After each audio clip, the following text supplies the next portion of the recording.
Welcome back to Danny Rants. Today, we are heading into the 2000s and the 90s with a hardstyle promoter from back in the day who went into be a trance promoter from none other than Melbourne's famed pharmacy, Trent McDermott. How are you today? I'm doing good, mate. How are you? I'm great. I'm super pumped to do this one. Yeah. Obviously, my journey sort of starts in that mid-2000s. Yeah. And the styles are different, right? Yep. I obviously grew up hearing about your scene. A lot of my audience is from your scene and like sort of, I guess, wants me to talk about it, but you're my first guest from the time before my time. I'll take it, mate. Yeah, I love it. Pretty surreal to be sitting here because I've watched some of your videos and see, you know, the setup, and now I'm sitting in the hot seat. So I can't wait. Go. I'm pumped. So Yep. let's start from the get-go. For anyone who doesn't know who you are, can you explain who you are and what you've done? Yeah, so I'm actually more of a DJ than I am a promoter. Promoter is really only something I've stepped into in probably the last 10 years or so. A lot of people think that I am pharmacy, but I'm not. I want to put that out there now. So Brad Drummond, which is one of my best mates, he's pharmacy, and we've just been so tight for so long that I think people think that I'm pharmacy as well. Yep. But yeah, Brad's pharmacy. We did the last pharmacy together, which we'll probably get into a little bit later. But yeah, started out as a DJ. Started out as a raver, actually. You know, DJ through the glory days of the hard trance scene. You know, when you had Base Station, Kandy, Bubble, PhD, all that sort of thing. And yeah, then sort of moved on from that just organically. My roots were more in progressive and trance, and I eventually sort of moved in that direction. Become a trance DJ, had a bit of success there, moved on to like deep house and all that sort of thing as well, and kind of had a bit of a moment there, and and then sort of moved into being a promoter as well. It's, you know, I don't want to be out. I'm a bit older now. I don't want to be out every weekend. So the promoter thing gives me an opportunity to kind of still keep my toes in the game, but not be connected to it and out playing town drunk every weekend. Yeah, 100% get that. Which I did do for a long time. Yeah. So let's wind it back. So when do you first sort of start, I guess, fall in love with dance music, and when do you start going out, and where are you going out to? Yeah. So it was probably, so my first connection to dance music was my brother bought me this CD single of Utah Saints, Something Good. I don't know how old I would have been, but I think that may come out in the mid-90s or something. Loved it, right? Then he introduced me to the KLF. He was a few years older, always had his finger on the pulse with this sort of stuff. And so that was my first introduction to it. Then he started going to raves, and I'd see him come home and shut his door 8, 9 in the morning or something, not come out until the end of the day, and he'd start giving me these CDs like Sasha and Digweed, Northern Exposure, and then BT Movement and Still Life, things like that, and that's what really kind of got me hooked. And then I was 16 and a few friends called me up. I used to live in Reservoir, and I was living over in Wanturna at this stage. Yeah, Wani. No, yeah, Wanturna, yeah. And then, yeah, they called me up and he's like, come to a rave party. And I was a 16-year-old stoner. I wasn't really looking to go out to a rave party, you know. And I'm like, yeah, fuck it, I'll go, you know. So met them at Flinders Street Station. This was an Every Picture Tells a Story party that was at Altona. So we went down the escalators at Flinders Street Station, and I just couldn't believe what I saw. Like, people were just dressed up in all this colourful gear and all that sort of thing. And I was like, what the fuck am I walking into here? And then you get to the event, and whole event blew by like that. You know, you could almost not even tell you'd been there for a night until you left, and you're like, what the fuck happened last night, you know? Didn't really go to another party for a couple of years. I don't know why. And then turned 18 and started doing like Gatecrasher and Salt Nightclub and all that sort of thing. And so it all kind of started from there. Once that happened and the club started, it was literally every weekend. Yeah. You know, like you could almost, here in Melbourne at that time, you could almost go out every night of the week. I was thinking about it on the way here. I think the only night was maybe Monday night, but like Tuesday night was Q-Bar, Wednesday night was Club Filter, Thursday night it'd be like Dream Night Club Teriyaki, Friday night Base Kandy, Saturday night was Bubble or Events, Pharmacy, something like that, and then Sunday night was Viper Room, you know? You'd pretty much... I'm pretty sure Monday there was Evolution back then too. It was like a hospo night. Yeah, and there was also Mega Bar as well, you know, but that was more of a daytime thing, but that wasn't quite my scene either. So, Yeah. but yeah, fuck, they were good times. And, you know, I gave it a good crack to see if I could go out every night too. Yeah. And it's funny now because like you look at the current climate, which maybe you do or don't know, but it's like Saturday's it. That's it. Yeah. I know. Yeah. And there's one Thursday, there's a couple of Fridays that are doing okay, but I wouldn't say they're like booming. Yeah. And then you've got Saturdays now that some are winning, some are not. But it's like the same as like even, you know, what I might have been that 5 years different gap of music styles and genres and clubs and whatnot. Yeah. But it was like, we were out a minimum 4 nights a week. So things have changed and they were packed. Everything was packed. Yeah. And you know what? It'd be great if a few Saturday nights would free up a few Saturday night venues because it is bloody hard to get a Saturday night venue here in Melbourne at the moment. Yeah, still is. Yeah. But even then, they run at like 60% cap. Yeah. So when you went down the escalator at Flinders Street, right? Yeah. This at that point, you talked about the fluoro ravers and whatnot. Yeah. Were they called candy ravers? Is that what the term was?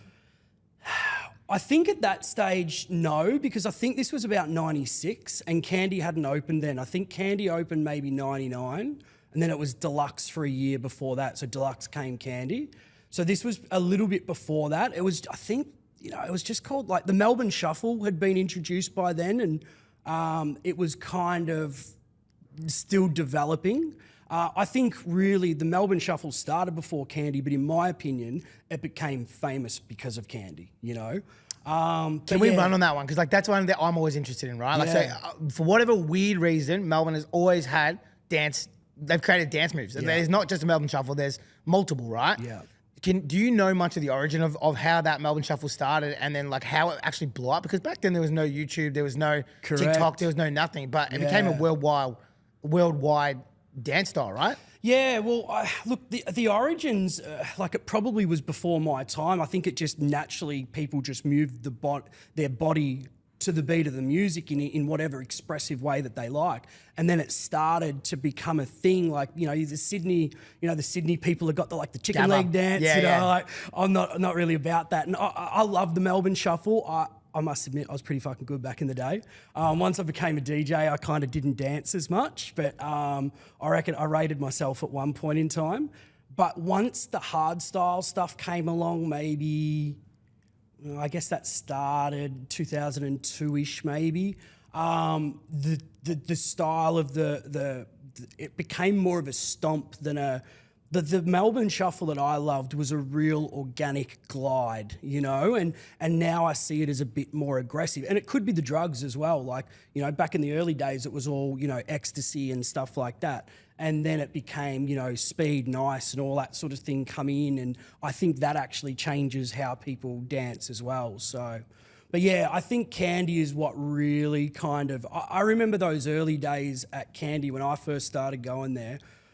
And I didn't know what I was walking into. You walk down those steps. You used to enter through Chinatown to Billboard, and you'd go down those stairs and you'd just be walking. You know, each side, I think they've still got them, each side is like mirrors and you've just got these mirrors and this pulsating music and you're walking down into the club and it's a multi-level club and you just look and we'd be dancing and there'd just be lines of all your mates, 1, 2, 3, 4, and everyone just carving it up. And it was incredible. I get goosebumps still thinking about it. I remember the talcum powder, like, because there was like a crossover from my scene, so that was still kind of around. And then, you know, all these different genres of dance styles came up when we sort of slowed the BPM down.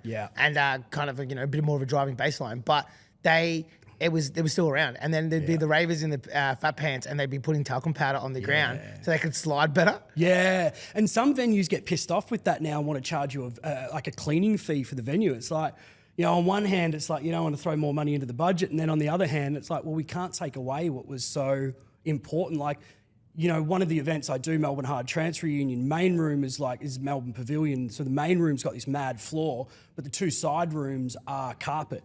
You know, and I'm looking at it and I'm like, fuck, do we need to put in flooring just for our event? You know what I mean? I'm sure there's a hire company out there that's got it just so people can dance the way they want to be able to dance. And so people still shuffle at the event? Oh, man, yeah. It is funny because I feel like people have slowed down a little bit. Like it used to be a real aggressive, like really fast, I shouldn't say aggressive actually, but it was a really fast dance, you know? And now I've noticed people have slowed down a little bit. Because some of these people be like their 40s to 100%, yeah. And you think like if we were going out like that, the bare minimum was Thursday to Monday morning, right? That's what we were going out those kind of times. And if you were brave, you were hitting the other ones as well. But you think about the amount of hours that you're dancing in there. You know, I've put on a few extra kilos these days. Back then, I needed to eat a bit more to put on the kilos, you know? Because you're dancing for so long, all you're doing is just like one big cardio workout. I've never really thought about that, but you're right. Like, especially Melbourne Shuffle, like that is fucking, that's like boxercise on crack. That's right. But then I guess it was people like Red Foo and what was it? LMFAO? Yeah, or whatever. LMFAO, yeah. Yeah, them. And I don't know if you've ever seen this chick on Insta, Van Secco or something her name is. Nah. But like, she's an American chick and goes around to all the EDM events and everything. And she's a mad dancer. And she's kind of taken the Melbourne Shuffle, and she credits it as the, you know, the Melbourne Shuffle, but then added like, you know, proper dance moves and everything, you know, kind of sexy dance moves and everything like that to it as well. And it's good. It's not quite the Melbourne Shuffle, and it's very Americanized. But I mean, she's got millions and millions of followers. I just froth it. I frothed it. It's called the Melbourne Shuffle, and even overseas it was called the Melbourne Shuffle. And it just blows my mind how something in a day and age where things were so slow, it blew up everywhere. Like so all over the world they were doing this dance that was accredited to us, and it's like that's not the first time. Then there was the Juicy Wiggle down the track, which, you know, Red Foo again. Red Foo again ripped and used in one of his songs. Did he really? I didn't know that, because he did that every day with shuffling, and then he had this other one. It was like do the Juicy Wiggle, where he came to Melbourne, saw it, and then basically copied it and made a song. So he ripped off two like lyrics from Melbourne for his songs, which is kind of wild. But a little bit of a weird I know there was tidbit. jokes at one point in time. It's like we should.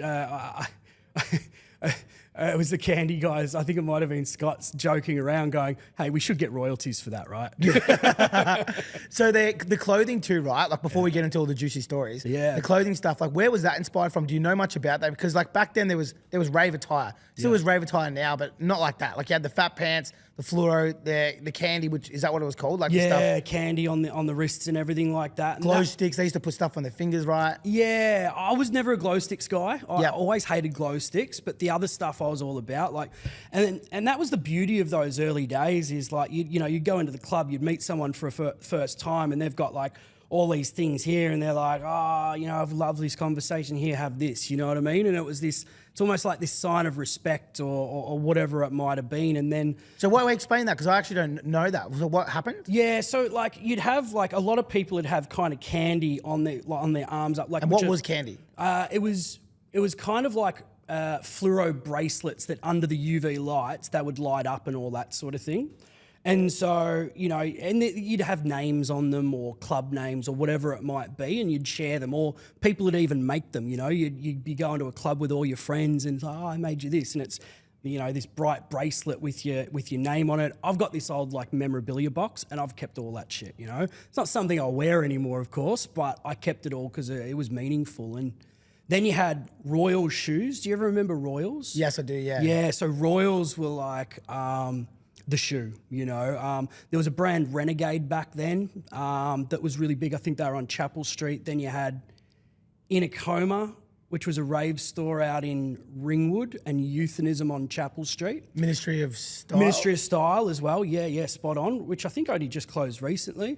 But these places were just putting all this rave wear into the scene. Into the scene, yeah. So... it was a very colourful time, and it was also really cool, yeah. Talking about colourful times, people were going out, as you said, from Thursday to Monday. Yeah. They were probably powered by some other stuff that wasn't just alcohol. Yeah. Can you run me through that part of the scene? You know, so I know that there was a lot of like, you know, drugs and stuff that was in there. Yeah. Can you run me through sort of a little bit about that? And I guess like, you know, maybe even some stories about the dark side of how that kind of transpired, because it kind of came crashing down, right, at the back end of the hardstyle stuff. Yeah, I think, look, hardstyle was the beginning of the end for hard trance, really. It just swallowed it up, you know? Like, we thought it was going to become, I guess, an extension of hard trance, but it actually just swallowed it up, and that part of the scene died. But interesting, like, whenever you've got clubs full of people, young girls, drugs, there's going to be the people that are attracted to that, you know? And the interesting thing was that the ravers were actually quite separated from the underbelly of that side, you know? Like, I think back to Kandy was quite a dangerous place at times, you know, but it wasn't for the ravers, you know, like we would all be down, basically the bar, you'd probably want to stay away from the bar for the most part because that's where a lot of the Europeans and the Asians and all that sort of thing would hang out. And yeah, it was, we didn't kind of get involved in a lot of that stuff, but you still saw a lot, you know, like there's been times, you know, Maoris and stuff ran through one of the big club nights and just started beating people up and all that sort of thing, you know. And everyone was always really afraid of the security because those securities were badass, right?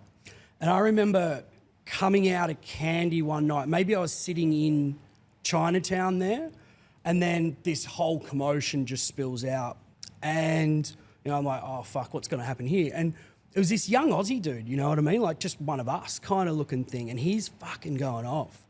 And he spits it at one of the security guards and then just jumps up on the car of one of the security guards that's parked out the front and just starts jumping up and down on the windscreen, just smashing, going, what the fuck are you going to do if I break this wild cunt's car? And I'm like, you're going to die. Like, you are going to die. And then he just waltzed off down like onto Russell Street or whatever it is, and they didn't do shit. And it just, I'm sitting there thinking, who was that kid? Like, did he just have the luckiest night of his life? Or did they know who he was and maybe he's a protected species or something like that, you know? There was a lot of shit that happened, you know, Salt nightclub. Did you ever hear about those young Asian kids that got chased out with machetes and, yeah, one got carved up on, what road was it?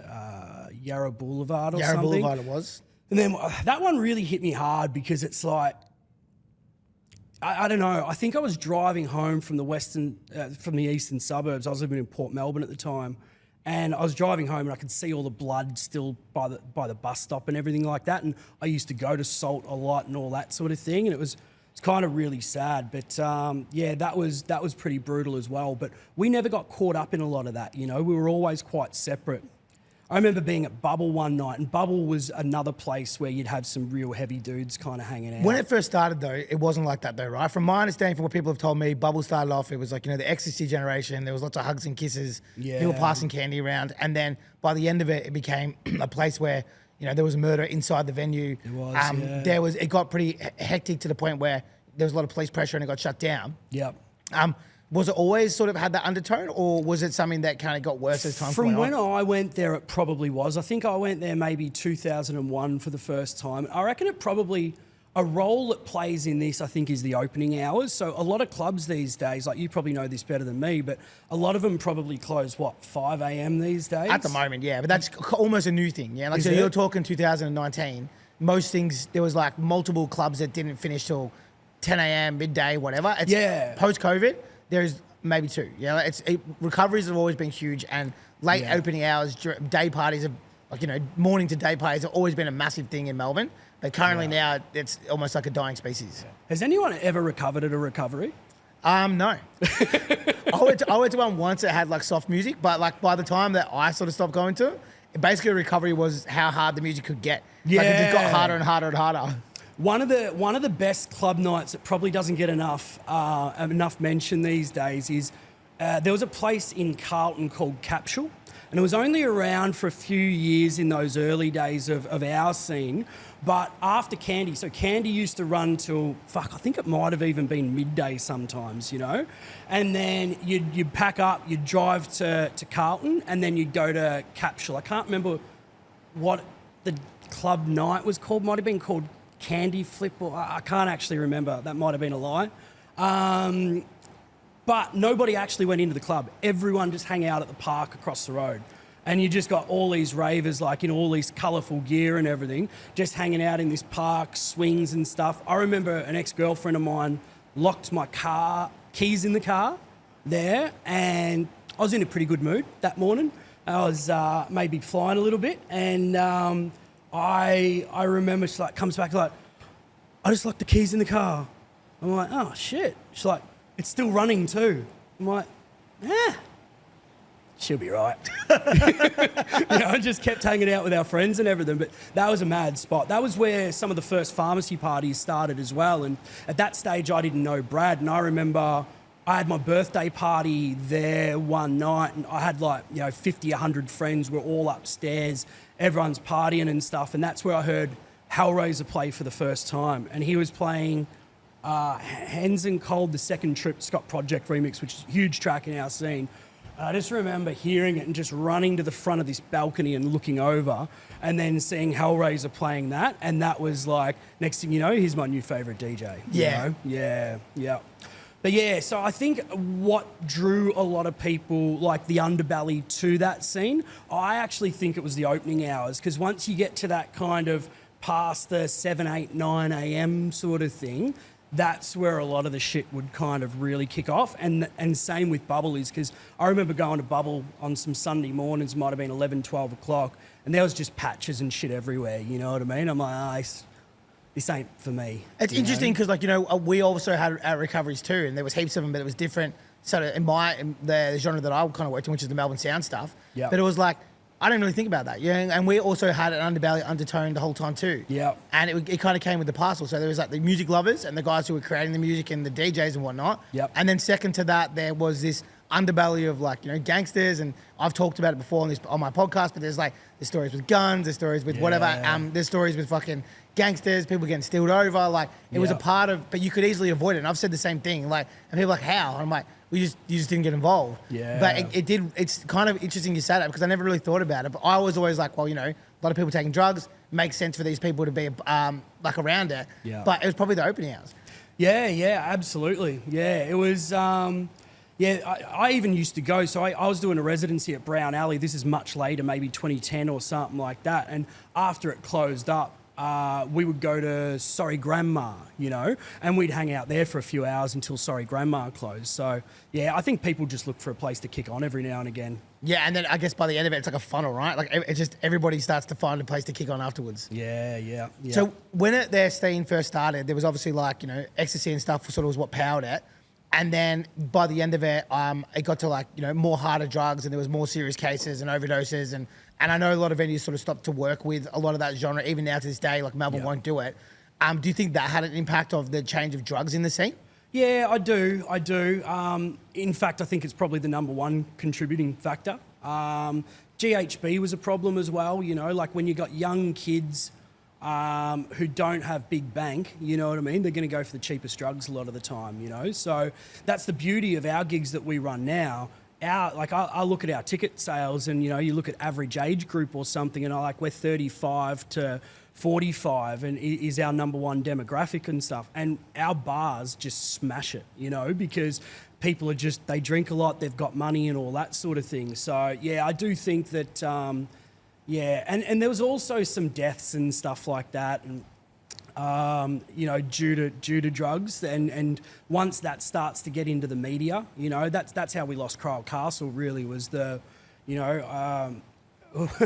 I did the closing set on the final Kryal Castle, and I asked Brad, because it was a party from Brad and Richie McNeil from Hardware.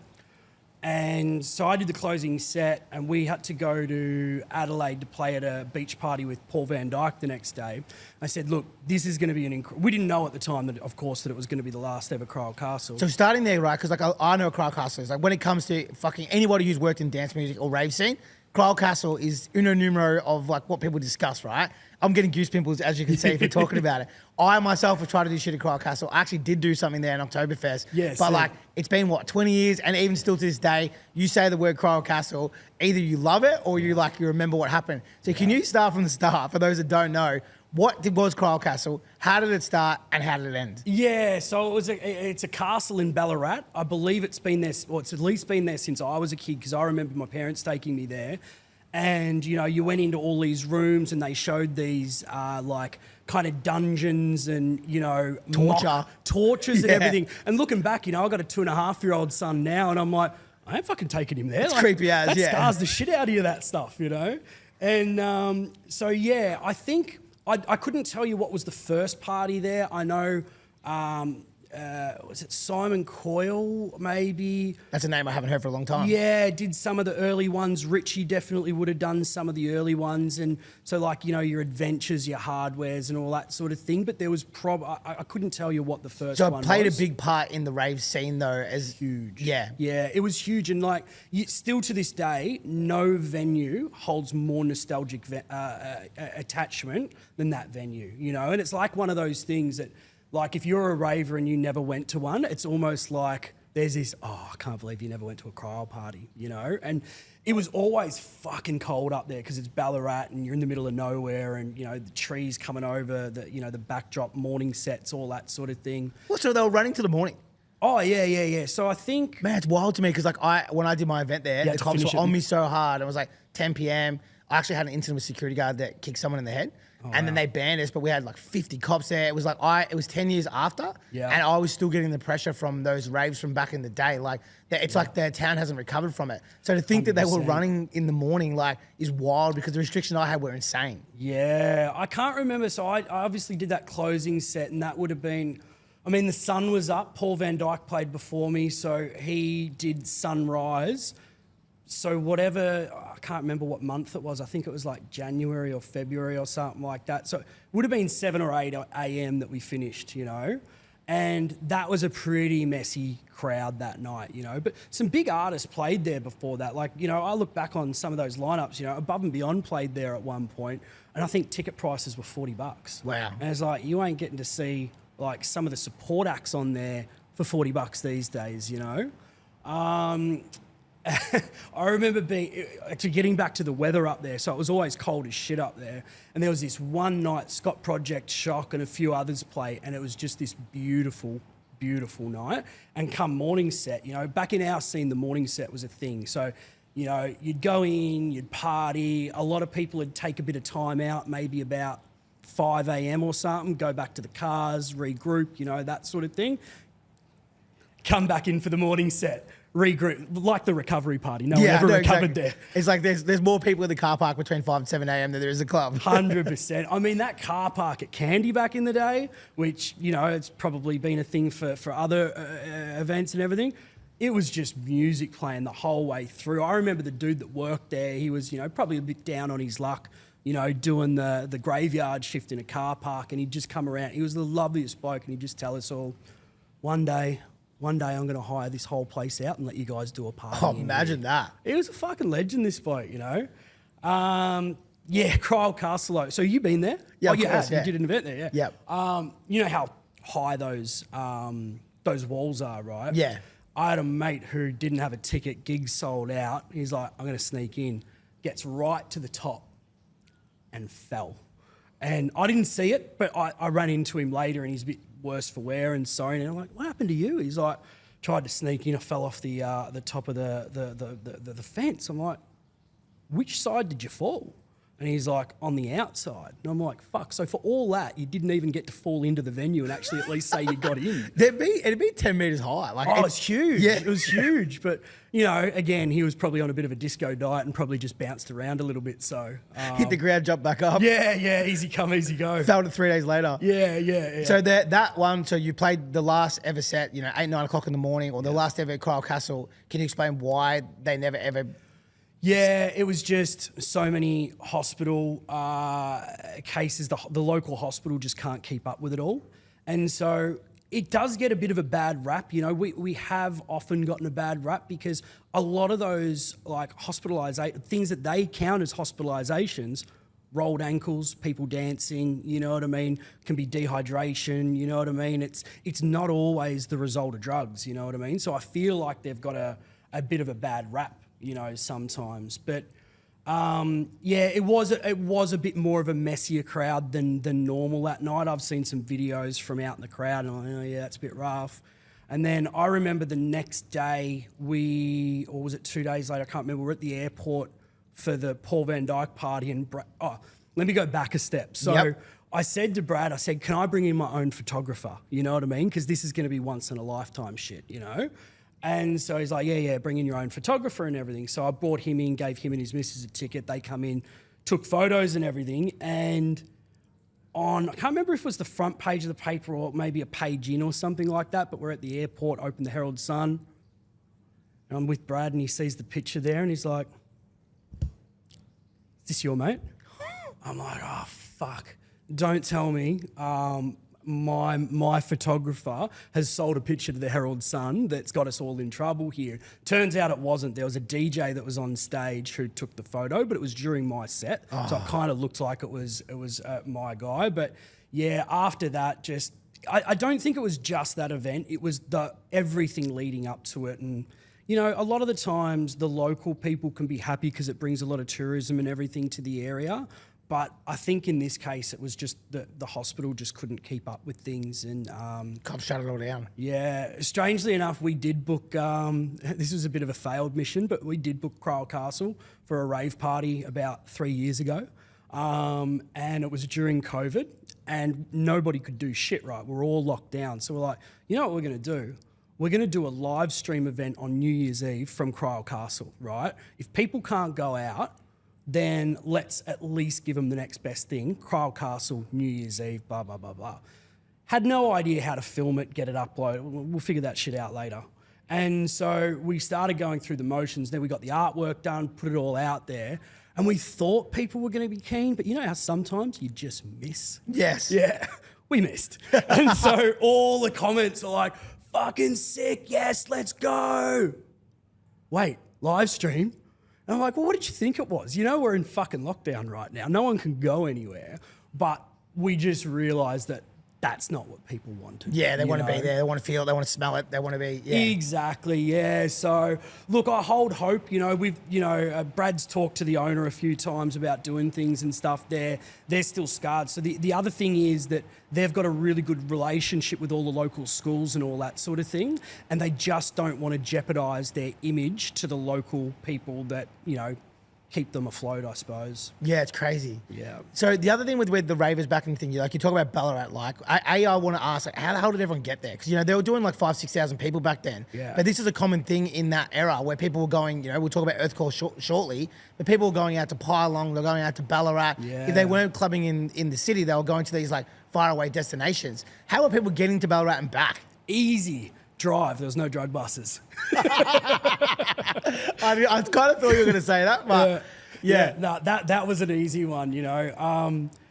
Yeah. Do you know it's still there now? You know when you're coming on the ring road and you're coming onto the main freeway, I guess it's around Altona area. The go-kart track? The 3D kind of house that's, you know that Yeah, thing? yeah. I remember 7, 8, 9 o'clock in the morning, whatever it was, pretty cooked, I'm sure, coming through there with all my mates and that. And I'm like, why the fuck is there a house in the sky? You know, I've never seen it before, you know, but we used to just drive everywhere back then because, you know, to be honest, I think driving on drugs is a lot easier than driving, you know, pissed out of your mind. I wouldn't know.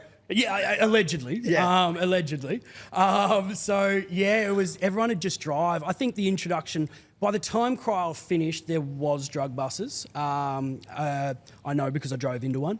And didn't end up on RVT though, but you know, I smoked a bit of weed back then, and I remember I was with my girlfriend at the time. I'm like, I'm going to outsmart him here, you know. I'm going to go, you know, the entrance that you drive off the main road to go up to Kryal? Yep. Yeah, I'm gonna drive past it to see whether on the, because this was early morning by this stage. I was going up there for the morning set. I'm going to see if they're on the left-hand side or the right-hand side. If they're on the left-hand side, I'll park and walk up. If they're on the right-hand side, I'll do a U-bolt and drive in. So driving up to the road's there, look up, yeah, not there, into the drug bus that's right between there and Ballarat. I'm like, what are you doing on this side, you know? But, you know, I can't remember the last time I'd smoked weed before that, but I got out of it fine and we just went up and everyone was cool, you know, so. That's good. Yeah. Yeah. I was kind of thinking, I'm like, shit, how am I getting home from here, you know? And so what were some of the other kind of like, you know, Kryal was in Ballarat, but what were some of the other big events that were out out of the city that you were playing? Yeah, so Earthcore was one of them.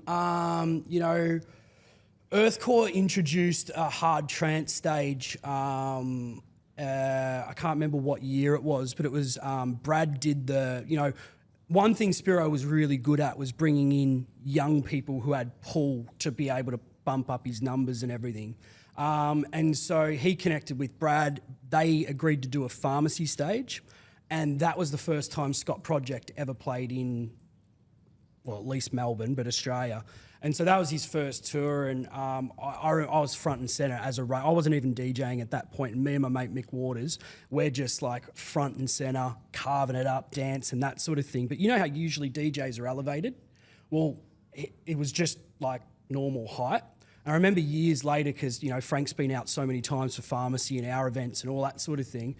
And I remember that first time you played in Earthcore, he's like, yeah, like it was a great event, but I couldn't see anything because there was these people like right in front of me dancing, and I couldn't see the crowd to see whether they're enjoying it. And I'm like, oh, that was me. Sorry, mate. But yeah, look, you know, the pharmacy stages at those events were mad because, you know, we were getting out into the bush. I went up one year with Dom, Ant DK, my mate Sard, and Stevie B, who a lot of people know as Steve Ward. And anyone who knows Steve Ward knows that he has a mad ability to talk shit. And so anyway, we're getting up there pretty late. We wanted to get there to see Trance Generators play. And so we're in the back of a van. There's 2 people in the front of the van and about 5 of us in the back. No seats, nothing like that, no seat belts. We're all just in the back of this van. And we come up to the people, and it's like we wanted to get there really quickly, but we didn't know where the stage was.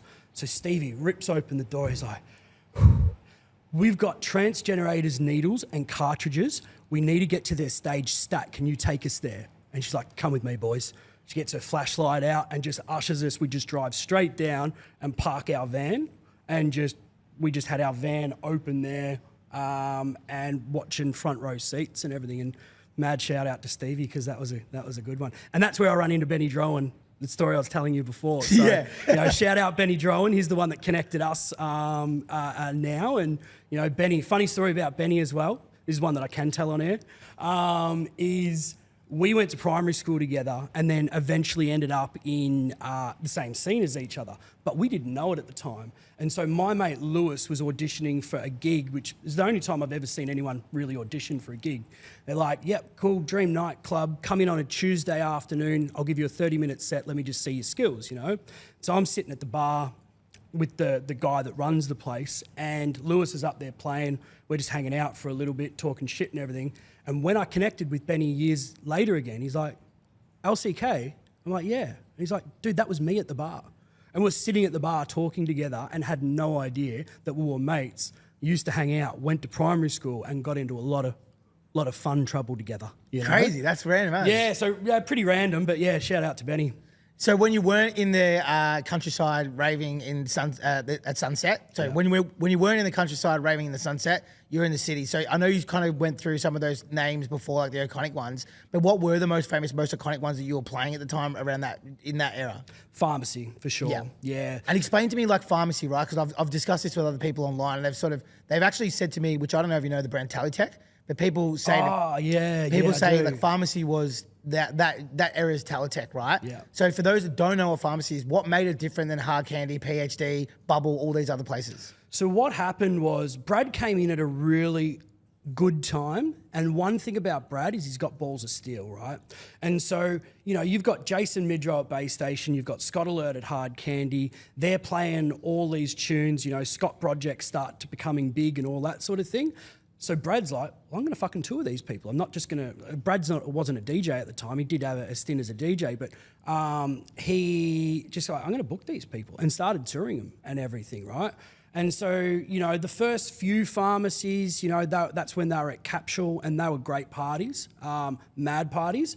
But then it just kind of grew over time. And Brad's an interesting cat, right? Like... you know, very dark in many ways, and, you know, sadistic kind of, I don't know the right word, but like, you know, at these parties. So he wanted to put a theme into them, you know what I mean? He wanted to bring a bit of a stage show to everything. So once they got to the peak, you know, there was stage shows, you know, and Amy, who does our social media, told me the story about going to a pharmacy for the first time, and she's like, I didn't know what I was looking at, you know? You've got these, you know, bondage shows going on stage. You've got people, you know, hanging from hooks, like literally with hooks through the skin on their back and hanging and swinging from the rafters on stage while the DJ's playing. This is was Metro at the time, became the Palace. Best venue ever. I agreed, actually. Agreed. That's my favourite inner city venue for sure. Yeah, yeah. And so that was happening. And then there was this other routine where you had two people, one facing that way, one facing that way, both connected by like chains and hooks through their back. And they just walked away from each other, you know? And the whole crowd just see the skin just like, you know? And I was trying to pick Brad's brain on this recently about who it was. We can't remember. But one of the DJs that was playing at the time was like getting a weak stomach and just said, either they have to stop or I stop, you know? But yeah, it was the creativity, you know, and then came the connection, you know, that happened at Capsule, the connection of Brad and Hellraiser. And that was like one of those, yeah, you know, 2 + 2 = 10 kind of moments where you've got the DJ, you've got the stage show, and Brad kind of really helped build that up. And, you know, Tony was just incredible at performing, you know what I mean? You talk to him off stage and, you know, he doesn't appear as the most confident person you've ever met in your life. And then you put him on stage and he just turns into this demon, you know? And it was incredible to watch. So I think the pairing of those two really helped as well. The perfect storm. Yeah, it was the perfect storm. Because that's what always blew my mind. Because like obviously, you know, I remember, so I grew up in a town called Broadford. Yep. And it was near where Earthcore was. So I was like, you know, 13, 14. And my early memories are watching the ravers come in because they come in there and they get their supplies before they headed out to Pylon for Earthcore. And they would come in, and like a lot of my mates became ravers in their early days, like 16 to 19 or 20. But and they would be bright colours, yeah, like wearing their fat pants and stuff. And I'm from this country town with 2,000 people, so I was like, what are these people? And this is Mount Disappointment too. They used to do the raves up in Mount Disappointment, so they would be all the time. But we'd often get visited by almost fucking felt like aliens. Like these because we were these country kids, you know, like just wearing band t-shirt and a chain, and we had these ravers coming in. It was like a world we didn't understand. And that was like what really probably my introduction to wanting to get a part of the world. It had changed by the time I got into it, but that was the beginning of me being like, what is that and how do I get a part of it? So the second thing was, then when my mates got into it, one of my friends got really heavily into it. He actually lived with Anthony Tony Hellraiser. Oh yeah. For 5 or 6 years. And I was like, how the fuck did this go from all these goth metal people wearing black and chains and still wearing these rave elements to from these colourful kids who were wearing candy and, you know, like, it kind of went from, and I knew that it was Pharmacy that did that, but I'm like, how? Like, how did that transition just kind of happen? So what that is, and that's Brad's creativity, right? So he's more of a metal guy. His background's metal, you know, like before rave, I was hip hop, R&B, all that sort of thing. He's metal, right? And so, you know, when he used to announce his venue, I can't remember the first one he did this on, but everyone was Pharmacy something. Like it might have been, let's say it's the 5th Pharmacy, instead of going Pharmacy 5, you know, it'd be Pharmacy Ride the Lightning or Pharmacy, and it was always like metal albums, you know, and that was kind of his little love letter to you know, his influences and past and all that sort of thing. And then, you know, there was also a connection with Steph from Regression, and Steph used to do all of the artwork, and there was a lot of creativity and everything that went into the artwork as well. So it was kind of all of that. They also got some really big acts, you know, like, you know, Scott Project went through there, you know, Cosmic Gate, and, you know, then also Brad and Richie were partners at the time, and so Richie would start putting a bit of techno flavour in there, and they might have Ben Sims or Chris Liberator or someone like that. And so, yeah, it was I think that whole thing just kind of built the perfect storm. And you're right, it moved away from, you know, because a lot of goths and everything like that used to come. The guys I knew, they who got into it at the end, they were full-blown gothics. They used to sit at Flinders Street and they were goths. And then caught up with them 2 years later. They were listening like Cradle Filth, you know, like their most heaviest fucking metal. And then next thing I know, they're all ravers, and they were like dark ravers. Some would wear wings and stuff, and I'm like, they're not the ravers I saw that were going about Disappointment. But you'd have both in the venue as well. So you'd have the, you know, the goths and I was going to say the goths on one side and the ravers on the other. That actually didn't happen, but everyone was in the one club, and you know, what does that do? That just bolsters your numbers. You know, if you're promoting only to ravers, then you're going to have so many people. But if you're promoting to ravers and, you know, like Dark ravers is the term they used to call themselves. Like I remember, yeah. So my mate used to say we're dark ravers. I'm like, yeah, I can see that. Yeah. They used to wear makeup, the whole bit and caboodle. So yeah. But yeah, the whole stage show thing, I think it was bringing the theatrics to the rave is what really made that event stand out. And so, you know, people would have their clubs that they went to every week, you know, Kandy, Base Station, PhD, Bubble, all that sort of thing. But then when a pharmacy party was on, everyone would be at pharmacy. Yeah. You know? Yeah. your time playing in Melbourne, like you've obviously played hundreds and maybe thousands of gigs. Is there one that you remember as being your favourite? Or even a couple? I think the Tiesto warm-up set was probably one of my favourites. So that was, like, I think this was 2008. Tiesto hadn't been here for, how long was it? Maybe 5 years or more. Together 2004, so it must have been 4 years. And so Brad and Richie were still working together at that point, and there was talk of me doing the support. In fact, just to go back, so that Adelaide party that we went to, Paul Van Dyke played the main room, and then I played the outdoor stage by the beach. And there was these dudes, this was back when we were playing records as well. And so there was these dudes playing before me, and they're playing like 140 BPM, you know, real early set, nobody there. And people are just starting to come in and everything. Like, fuck, there's no one here. I can't play really fast music to nobody. It just doesn't make sense. I've always been about kind of building the vibe, you know? And so I just kind of stopped their record and just reset the stage and sort of build it up from there. I was playing like, you know, kind of progressive house, a bit of house, KLF remixes, you know, Fragma, Toka's Miracle, like that sort of thing, all that kind of thing. And then Brad's like, I didn't even know you had this shit, because he was tour managing at the time. And I'm like, yeah, I've always like, I was a record collector before I was a DJ, you know?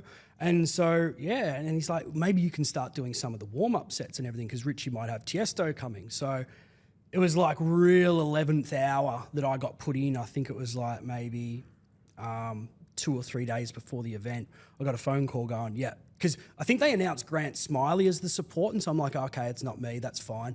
But he was playing before Tiesto, and then I played the opening set.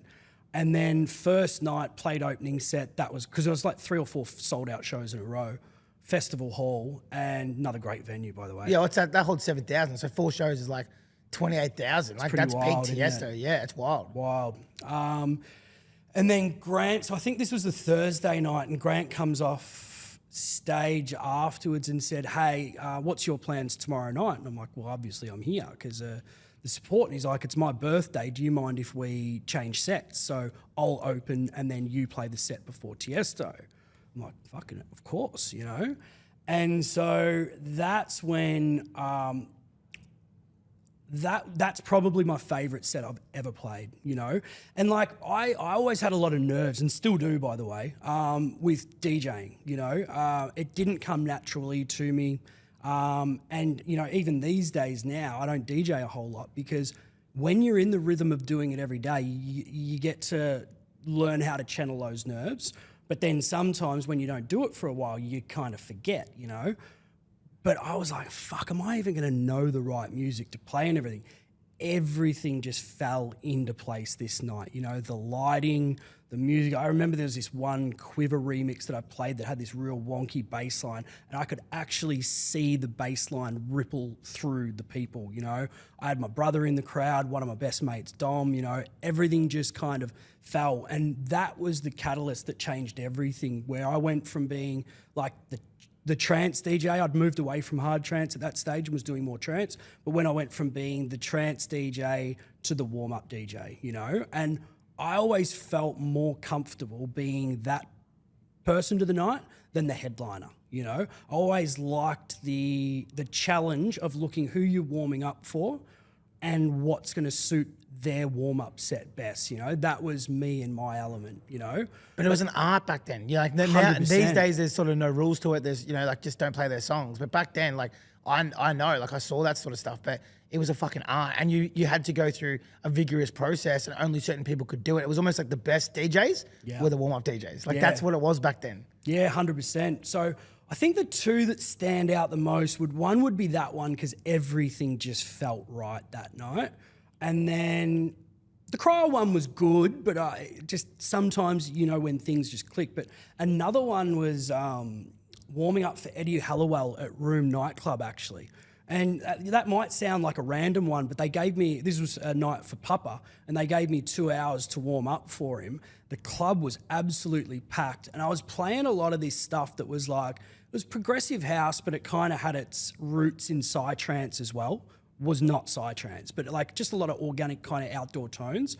And they just ate it up. And when you got 2 hours of that and it's just working for you, that's another one that I really remember that stands out. How long were your sets back then? Because, you know, now it's like 45 minutes to an hour. But like, what was the sort of traditional set back then? Well, I came in, so I was a little, like, I was not generation one.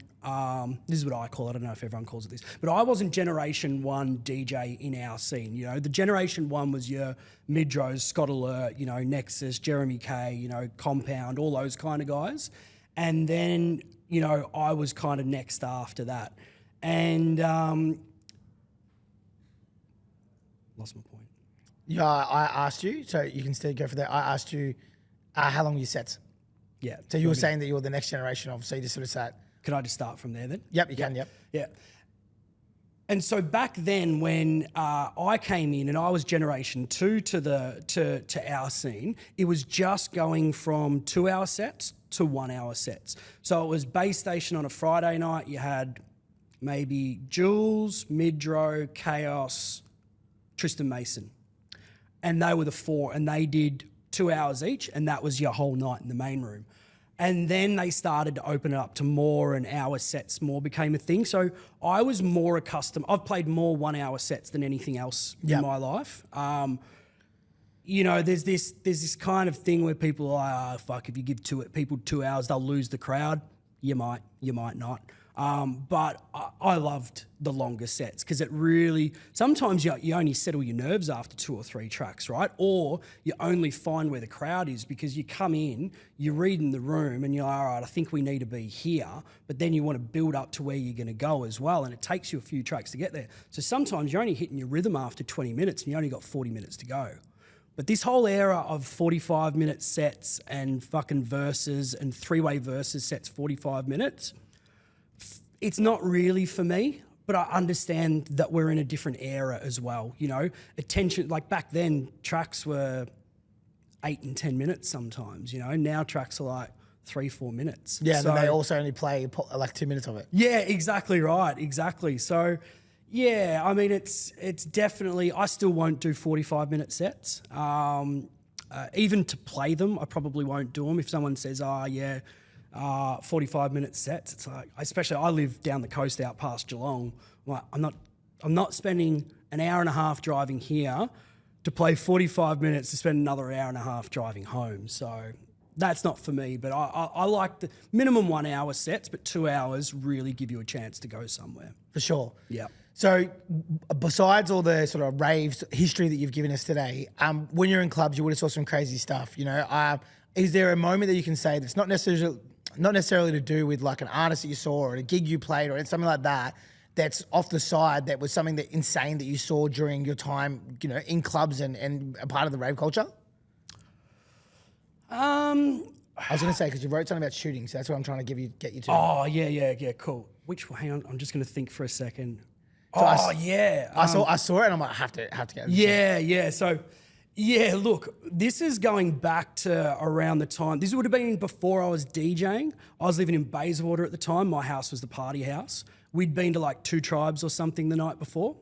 And I think me and a few of us had kind of gone, I'm going to go home, because we were going to a recovery, right? And were you recovering? Yeah, sure. And so I'm like, I'm going to go home, have a shower, get dressed, come back. And then a few of our friends, and one of my mates, Anton, is still one of my mates today, he's like, we're going to go to Dome, and then we will come and meet you at Hard Kandy. So Kandy used to do these mad parties after the big raves called Candy Crunch, and that was sick. I think they'd start at maybe midday, don't quote me on that, but they'd start at like a ridiculous o'clock and then just go all through the day. And so anyway, I'm at home, I'm in the shower, the phone rings. This was the landline back then. I don't know why I got out of the shower to go and answer the phone, but I heard the phone ringing and I go, Trent, it's Anton. We're at Dome. There's been a shooting. They're shooting at me. I'm like, yeah, cool. Well, I'm just in the shower. I'll give you a buzz back soon. Hung up the phone, went back to the shower. What did you say? And so I got out of the shower, dried myself off, put some clothes on. I'm like, called Anton back. I'm like, what happened, bro? He's like, man, we're just at Dome. Fight broke out. Shots start ringing out. I ended up running, and I run in the direction of the people that they were trying to shoot at. I'm like, are you all right? And he's like, yeah, I'm all right, but I just got fucking shot at. I'm like, fuck, man, just get your ass to Kandy. We'll be there soon, you know? And so, yeah, that was certainly a wild one. Do you know what they were fighting over?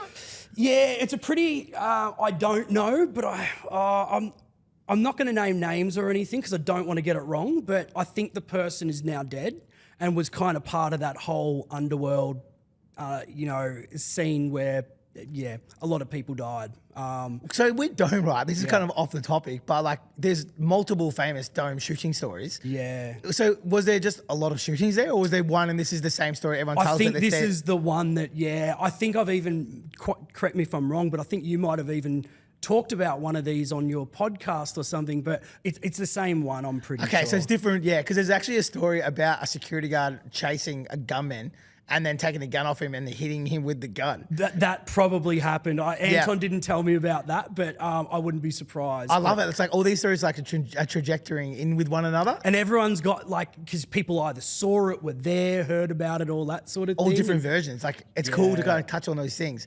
I actually never went to Dome though. So I went to Dome twice and never got in.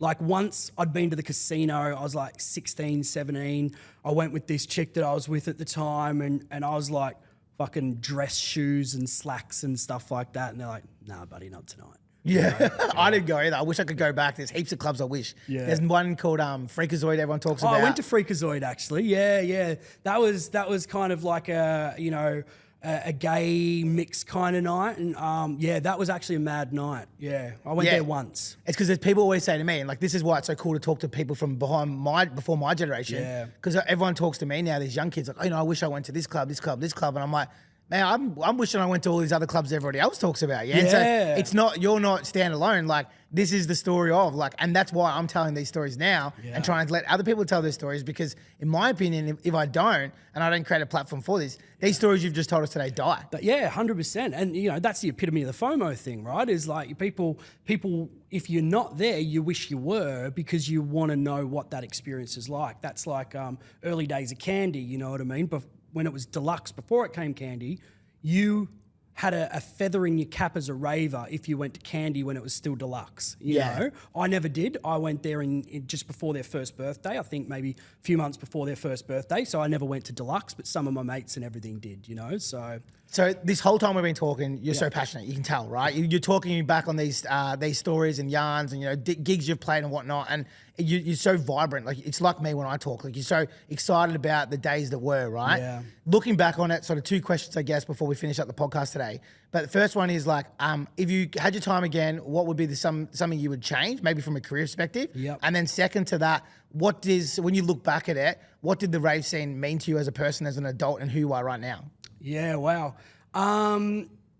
So what the rave scene means to me is I went through a lot of, I don't want to use that word soul searching, but I went through a lot of different phases in life as a young kid, got into a lot of trouble, wrong crowd, wrong path, all that sort of thing. It gave me purpose, you know what I mean? First as a raver, then as a DJ, then as a promoter, So all of those things that I did as a kid, they've come and gone, but this is the one thing that's remained constant in my life. And I love that, and so that's what it's given to me.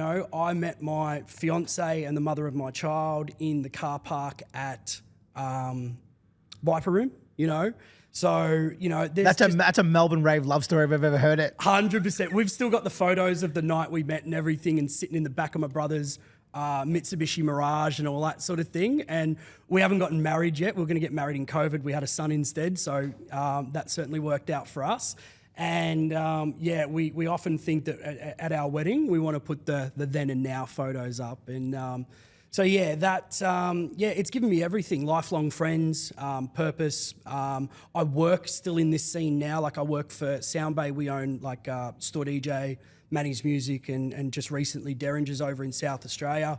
I've been in that business for 15 years, so it's given me my whole life, really. You know, in terms of if I had my time again, it would be one of the biggest mistakes I ever made as a DJ is actually one of the best things I ever did as a DJ. Let me start there. Was I set goals, you know, so I wanted to play in the bedroom versus main room competition at Hard Kandy. I wanted to play at a big rave, and then I wanted to do a mix CD and tour it nationally, right? Because, you know, Hard Energy and all that sort of thing was big back then. I wanted to do that. Hard Energy Orange was like sat in my car for years and years and years. Man, you used to drive into the city on a Friday night and literally you'd hear 3 or 4 different cars at the lights all playing that one. That was the game changer, that. The biggest mistake I ever made was not resetting my goals once I achieved them, you know? So, you know, I look at people like, you know, Marlo is a good example, you know what I mean? I was out playing Town Drunk and Local Legend every weekend, you know, and he's going out and doing his gigs, going home, recovering, and writing music during the week while I'm still recovering, you know? So that's what I would do is once you've achieved your goal is actually reset them and keep going for them, but also dream big, you know? Because, you know, I look at back then, all I ever wanted to be was a local legend, you know? I looked up to Jason Midrow, Nick Fish, you know, Scott Alert, you know, Hellraiser, all these guys. These guys had great careers and many of them have made a lot of money out of it and all that sort of thing. So, but when I look back, I'm like, you look at your scene, for example, you know, your Will Sparks and all that sort of thing. These guys are making, Marlo, for example, like these guys have set themselves up for life. They're making millions, literally. Yeah, literally, you know, and they've set themselves up for life. So I think dream big, set your goals. Once you hit them, keep going for them. Don't play Town Drunk. Yeah, that's really good advice. And it's one of those things too, you know, like even as I tell my yarns and stories, not myself personally, but like some of the guys we talk about, like we talk about them with such credibility and like, you know, they were pioneers and they were the foundations for guys to go on like Will Sparks. Yep. But you're right, like it's all good to be a hometown hero, but nobody else knows necessarily who they are. 100%. Should they be proud of being the hometown hero? Definitely, 1,000,000% they should be. Yep. But at the same time, you're right. Like if they reset their goals and try, they could have been the next generation, Generation 2, that went on to, you know, change their lives. You know, one other thing with that scene that came after us, which would have been like that scene, is, you know, I remember looking, was there a girl named Quiche or something like that? She's still around, yeah. She's still around, yeah. I remember seeing on Facebook her gig schedule at one point. And I'm like, fuck me. Back in our day, we had to be exclusive. So if we played at Base Station, we're exclusive. They'd pay us $100, $150 or something like that. And we couldn't play anywhere else, you know? So our ability to be able to monetize and actually make decent money was limited, you know? And then I see these guys going out and playing all these gigs, even if they're only getting $150, $200 for those gigs, they're making bank. They're making enough to live on. They were. Like, I actually had a DJ. I'm going to name him. So a guy called Stevie Mink, and he used to play for me. And this is when, because I actually had a lot to do with breaking that culture. So I did it too. We had residents. And then I left the club because I was effective, like, you know, the in-house promoter. And then I started doing events all over the city. So kind of like a pharmacy in a sense. Yeah. And then my guys would come with me. And then eventually I was like, well, if they play these other gigs, so I had 6 of them at the time, like who were the biggest names in our scene.